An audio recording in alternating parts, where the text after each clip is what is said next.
ఎనిమిదిన చేప ప్రసాదం పంపిణీ నాంపల్లి ఎగ్జిబిషన్ గ్రౌండ్ లో ఏర్పాటు. హైదరాబాద్ లోని నాంపల్లి ఎగ్జిబిషన్ గ్రౌండ్ లో జూన్ 8న ఉచిత చేప ప్రసాదం పంపిణీ కార్యక్రమాన్ని ప్రారంభించినట్లు బత్తిని మృగశీర ట్రస్ట్ నిర్వాహకులు దివంగత బత్తిని హరినాథ్ కొడుకు అమర్నాథ్ గౌడ్ తెలిపారు. వచ్చే నెల 8న శనివారం ఉదయం 11 గంటలకు మృగశీర కార్తె ప్రవేశించనుంది.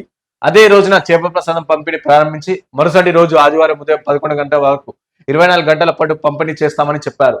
సోమవారం ఆయన మీడియాతో మాట్లాడారు. ఈసారి 3 లక్షల చేప పిల్లలకు ఆర్డర్ ఇచ్చామని తెలిపారు. వెజిటేరియన్లకు బెల్లంతో ప్రసాదం ఇస్తామని చెప్పారు. రైట్. సో చేప ప్రసాదం పంపిణీ చాలా వైరల్ గా నడుస్తుంది. సో ఇప్పుడు అంటే మన ఎప్పటి నుంచో వచ్చిన ఆనవాయితీ అది. సో అందరు ఎవరైతే కొంతమంది అంటే కొన్ని వ్యాధులు ఏవైతే ఉంటాయో సో వాటిని క్యూర్ చేయడానికి చేప మందు వేసుకుంటే పరిస్థితి. సో అక్కడ ఓవరాల్ దేశవ్యాప్తంగా అక్కడ వేరే దేశాల నుంచి వేరే రాష్ట్రాల నుంచి అందరు ప్రజలు వస్తారు. సో వాళ్ళందరికీ 8న చేప ప్రసాదం పంపిణీ ఇస్తాం. అది నాంపల్లి ఎగ్జిబిషన్ గ్రౌండ్ లో ఎక్స్క్లూజివ్ గా దొరుకుతుందని చెప్పేసి నిన్న చేప మంది ఎవరైతే పంపిణీ ఇస్తారో ఆ నిర్వాహకులు నిన్న చెప్పిన పరిస్థితి.